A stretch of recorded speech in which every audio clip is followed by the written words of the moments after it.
내 이름은 이주인 시게오. 자신의 죄와 벌로부터 등을 돌린 범죄자를 사냥하는 고문 소믈리에다. 세상에는 야욕의 눈이 멀어 타인의 생명을 빼앗고 은폐를 꾀하는 자들이 있다.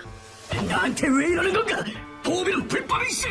착각에 빠진 상간 얼굴이들한테 본보기로 보여줄 거다. 앞으로는 잠자코 돈을 갖다 바치도록 말이지. 금전을 위해 사람을 해하는 한구레가 그 일이시다. 그렇다면 그런 인면수심의 범죄자들이 마음껏 설치고 다닐 수 있을까? 이건 말도 안 돼! 잘 가라, 위선자. 물고기 똥이나 되라지. 아니, 그렇게 되는 건 너희다. 답은 너다. 왜냐하면 나 같은 사냥꾼이 있기 때문이다. 그런 범죄자를 법 밖에서 처벌하고. 설마! 안녕을 숙성시킨 배설물이니까요. 똥이나 다름없는 것들 분변이나 먹으라자. 끝없는 고문을 가하며 악당에게 철퇴를 내리는 것, 그것이 우리 고문 소믈리의 사명이다. 그러한 사명을 진 탓에 부당한 피해를 입은 자들이 내게 모여들곤 한다. 어서 오십시오. 무슨 일로 오셨습니까? 저는 이번 의뢰인은 당차고 씩씩한 어머니를 연상케 하는 여성이었다. 하지만 의뢰인의 얼굴엔 미소가 완전히 지워져 있었다. 5년 전에 아들을 빼앗은 것도 모자라 남편까지 죽인 놈들에게 복수하고 싶습니다. 무한의 어둠이 깃든 눈동자가 의뢰인이 지닌 한을 대신 말해주고 있었다. 의뢰인의 이름은 오바. 5년 전까지만 해도 행복한 가정을 이루고 있었다. 아들, 여보, 잘 다녀와. 이따 반주 준비 좀 해줘. 알바 다녀올게, 엄마. 조금 고지식하면서도 서글서글한 남편과 마음씨 착한 아들이 있었다. 아들인 이치루 씨는 대졸자였지만 불경기인 탓에 취직에 번번이 실패했다. 미안해, 엄마. 꼭 좋은데 취업할게. 너무 조급해 말어. 너 하던 대로 하면 돼. 그래서 일시적으로 알바 생활을 했었다는 모양이다. 그런데 어느샌가 아들은 생기를 잃어갔다. 왜 그래, 아들? 알바하면서 무슨 일 있었어? 괜찮아. 아무것도 아니야. 걱정이 되어 물었지만 아들은 괜찮다는 말만 반복했다. 하루는 얼굴에 상처를 달고 길 간 적도 있었다. 너 얼굴이 왜 그래? 이러다가 부딪혀서 그래. 이제 알바 그만해. 누가 괴롭히는 거 아니야? 안 돼. 진짜 별거 아니래도. 하지만 아들은 말을 듣지 않았다. 이치로, 무리하면 안 되는데. 취직도 못한 마당에 알바마저 그만둘 수가 없었던 것이다. 그로부터 한 달 후 기어이 비극이 일어났다. 예치로 아직 집에 안 들어왔지? 그러게, 왜 이리 늦지? 그날 올 시간이 됐는데도 아들이 돌아오지 않은 것이다. 안 그래도 요즘 아들의 상태가 좋지 않아 걱정이 됐던 의뢰인은 알바 사장에게 전화했다. 오바 이치로의 엄마 되는 사람입니다. 이치로는 아직 일하는 중인가요? 아니요, 8시에 퇴근했는데요. 평소엔 퇴근하면 곧장 집으로 돌아왔었는데.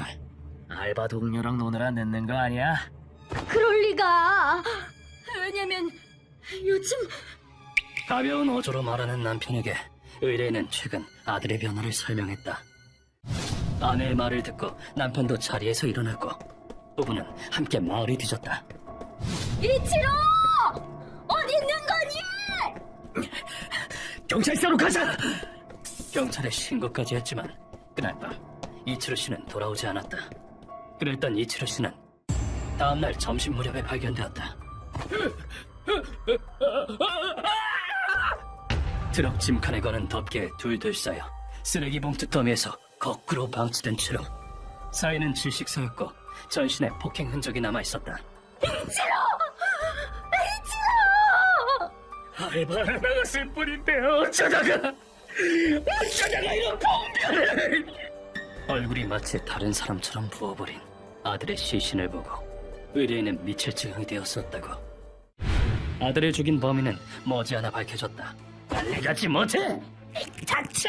손대지 마! 바로 아들의 알바 동료들이었다. 양아치 출신이었던 그들은 일에 어리숙한 이치로 씨를 집중적으로 괴롭혔다. 언제까지 꿈을 들래? 죄송. 하여간 쓸모가 없어, 쓸모가.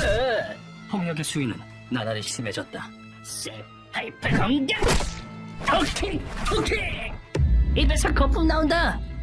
죽은 것 같은데? 그러다 사건 당일 이치로 씨를 죽이고 허술한 은폐 공작을 가한 것이었다. 옥장이 터질 것 같았지만 범인들은 경찰에 체포되었다. 이치로, 널 죽인 놈들은 마땅한 벌을 받게 될 거야. 가슴을 태우는 증오의 불꽃. 의뢰인은 그것을 사법부의 판결에 맡겼다. 그런데 재판 당일 의뢰인의 기대와 달리 범인들이 받은 처벌은 대단치 않았다. 피고인들이 미성년자임을 감안하여 갱생을 위해 징역 4년을 선고합니다. 4년이라고? 사랑하는 아들이 죽었는데 너무나 경미한 처벌이었다. 도저히 믿어지지 않았다. 부부는 당연히 판결을 받아들일 수 없었다. 내 아들이 죽었는데 고작 4년이라니요! 나는 인정 못합니다. 심정은 이해합니다만 상대가 미성년자라 이게 최선입니다. 하지만 승산이 희박하다는 검찰의 말을 듣고 항소를 포기했다. 그로부터 4년이 지났지만 의뢰인은 단 하루도 아들을 잊지 못했다. 놈들이 출소할 날이 머지않았군. 여보, 제발 그 얘긴 꺼내지 마. 생각하기도 싫었다. 아들을 죽인 살인마가 사회로 나온다니. 의뢰인은 그저 모든 걸 잊고 싶었다. 하지만 네, 오바입니다. 뭐라고요? 의뢰인은 또다시 비보를 듣게 되었다. 경찰의 연락을 받고 병원으로 간 의뢰인을 기다리고 있었던 건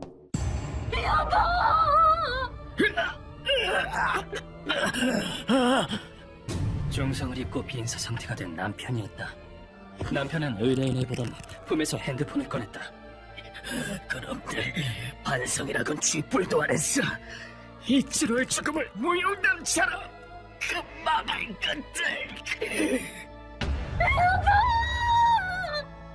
그리고는 가해자를 저주하는 말을 남기고 숨을 거두었다. 얼굴을 일그러뜨린 채 숨을 거둔 남편. 그 이유는 남편의 핸드폰에 나와 있었다. 이게 대체... 가족을 죽인 살인자들의 SNS였다. 사람 하나 죽였다. 차원이 다른 기합. 잘 부탁한다. 멸치 하나 잡았다고 4년은 너무 긴 거 아니야? 놈들은 반성은커녕 사람을 죽인 것을 자랑스레 떠벌리고 있었다. 충격적인 내용에 멍하니 있던 의뢰인은 갱신된 내용에 눈을 옮겼다. 아버지 이사년. 멸치 아버지가 약이 바짝 올랐네요. 일가근절. 너덜너덜해진 남편의 모습이 담긴 동영상이 업로드된 것이다. 부인, 범인의 단서에 대해 남편분께서 아무 말씀 안 하시던가요? 아니요, 없었어요. 의뢰인은 경찰, 아니 사법을 불신하게 되었고 판사한테 맡겨봤자 교도소에서 몇 년 썩고 나오는 게 다야. 범죄자는 죄를 뉘우치지 않아. 사법의 테두리 밖에서 놈들을 단죄해줄 사람을 찾다가 내게 오게 된 것이다. 자초지종을 털어놓은 의뢰인이 바닥에 바짝 엎드렸다. 얘기 들었어요. 이주인 씨는 대단한 분이라고. 그놈들에게 복수할 수만 있다면 전 목숨도 바칠 수 있어요. 오버씨. 다음 순간 의뢰인이 야채 같은 표정으로 말했다. 착하고 성실했던 우리 아들 왜 그딴 쓰레기들한테 죽어야만 합니까? 남편도 그래요. 그 자상했던 사람이 악귀 같은 얼굴로 죽었다고요. 이게 말이 됩니까? 사랑하는 남편과 아들을 빼앗긴 자의 영혼을 찢는 듯한 통곡이었다. 이 떨리는 손을 나는 차마 외면할 수 없었다. 알겠습니다. 의뢰를 받아들이죠. 감사합니다. 그놈들에게 내 남편과 아들의 고통을... 이 분노를 거두는 것이 고문 소믈리에가 존재하는 이유니까. 자신의 행동이 죄인지도 모르는 무지몽매한 쓰레기들. 타인의 피로 본인들의 간판에 글씨를 썼으니 똑같이 당해도 할 말 없겠지. 그 죄는 니놈들의 피와 살로 새겨질 것이다. 타깃의 위치를 알 수 있는 간단한 방법이 있다. SNS. 맞아. 본인들의 행적을 SNS에 실시간으로 올리고 있다고. 이동 경로를 알아내는 건 지극히 쉬운 일이었다. 그렇게 거리를 걷다가 타깃을 발견했다. 너네냐? 인터넷에 헛소리를 써갈기는 얼간이들이. 뭐? 아저씨 뭔데? 불만 있어? 조금 도발했을 뿐인데 곧바로 이쪽이 저기를 드러냈다. 정의의 혀로 흉내라도 내시라고? 아저씨도 죽여줄까? 안 그래도 얼마 전에 아저씨 하나 보내버렸는데 심지어 난 둘이나 죽였단 말씀이야. 살인을 자랑스레 떠벌리더니 양생의 여지가 없는 쓰레기로군. 선생님, 여긴 제게 맡겨주시겠습니까? 그래, 너무 망가뜨리지 말고. 루카와의 온몸에선 차마 억누르지 못한 강렬한 분노가 새어나왔다. 험잡기는 나 복싱 배운 남자. 그래요? 그럼 복싱으로 겨뤄볼까요? 루카와가 바보 같은 자세를 취하자 놈이 바로 반응을 보였다. 이런 놈들은 무시당하는 걸 싫어한다. 아니나 다를까 놈이 저기를 드러내며 공격해왔다. 이게 날 뭘로 보고? 아이쿠, 위험해라, 위험해. 하지만 양아치 따위는 루카와의 상대가 되지 않는다.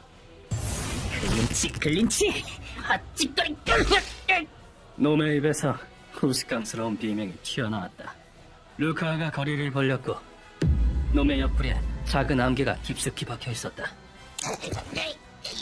치사한 자식. 실전에서 상대방을 고지고대로 믿는 사람이 바보죠. 물론 루카와의 공격은 여기서 멈추지 않는다. 치사하게 한 방 더 갑니다. 루카와는 주저앉은 놈의 얼굴을 가차없이 발로 찼다. 그쪽은 다리를 부러뜨려주죠. 무릎을 거꾸로 꺾어줄게요. 다른 한 놈은 미바로 다리를 부러뜨린 뒤 신병을 확보했다. 그 후 놈들을 고문실로 옮겼다. 일어나, 애수이를. 두고. 뜨거운 소금물이니까요. 정신을 차린 놈들이 고래고래 소리 질러댔다. 이게 뭐하는 짓이야? 그래, 이거 범죄야. 알아? 범죄라고? 그게 너희가 할 소리냐? 개성이라고 눈꽃만큼도 없는 시시한 발언은 들어봤자 시간 낭비다. 이랬어야 멀쩡한 대답은 기대하기 힘들 테지만 너희는 청년 하나를 장난으로 죽인 것도 모자라 따지러운 피자에 부침 맞아 살해했다. 너 얼간이들이랑 아는 사이야? 피해자와 유족에게 미안하지도 않은가? 그래도 이 질문을 던지는 것이 나의 신조다. 예상대로 놈들은 죄를 전혀 뉘우치지 않았다. 그냥 장난 좀 친 거가지고 장난치다 보면 그럴 수도 있지. 그놈이 약해서 죽은 게 우리 탓이야. 2명이나 죽여놓고 하는 소리가 이거라니. 너는 빠질 필요가 없다. 편하게 죽을 생각일랑 마라. 루카와, 활. 네, 선생님. 루카와에게 활과 화살을 건네받았다. 검은 빛깔이 도는 활의 시위를 팽팽하게 당겼다. 발사된 화살은 공기를 가르고 놈의 오른쪽 어깨에 명중했다. 루카와가 양궁을 들고 내 앞에 섰다. 루카와, 급소는 피해라. 집중해. 알겠습니다. 루카와가 쏜 화살이 다른 한 명에게 맞았다. 훌륭한 솜씨군. 사살은 고대부터 세계 곳곳에서 행해지던 처형 방법이다. 배를 노려라! 총이 발명되기 전엔 활과 화살로 행해졌으며 지금도 어떤 나라에선 사형 방법으로 사살을 택하고 있다. 옛날에는 현재처럼 급소를 단숨에 쏴 죽이는 방식이 아닌 자칫하면 급소에 맞겠어요. 쏘기 전에 심호흡 한번 해. 서두르지 마. 최대한 급소를 피하는 방식으로 행해졌다. 그 시절의 처형은 시민들에게 본보기로 보여주는 의미도 있었다.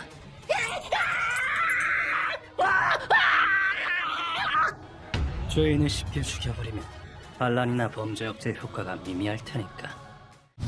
꽂힌 화살수가 점점 늘어나면서 옆구리나 하복부까지 맺히자 놈들이 목숨을 구걸하기 시작했다. 살려주세요. 제가 잘못했어요. 나 다시 나쁜 짓 안 할게요. 그 아저씨 죽였다고 경찰에 자수도할게요. 자기 보신과 자기애로 똘똘 뭉친 추악한 말들. 하지만 나도 마냥 냉혈한은 아니다. 이렇게까지 애원하는데 무시할 순 없는 노릇. 그래?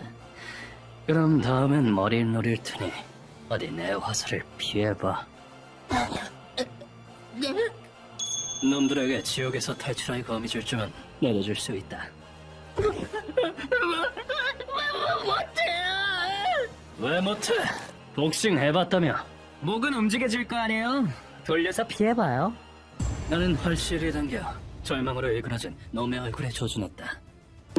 너희가 그랬지. 살인은 장난이라고. 그럼 너희 목숨도 장난으로 가지고 놀아주지. 피해자의 심경을 느껴보라고.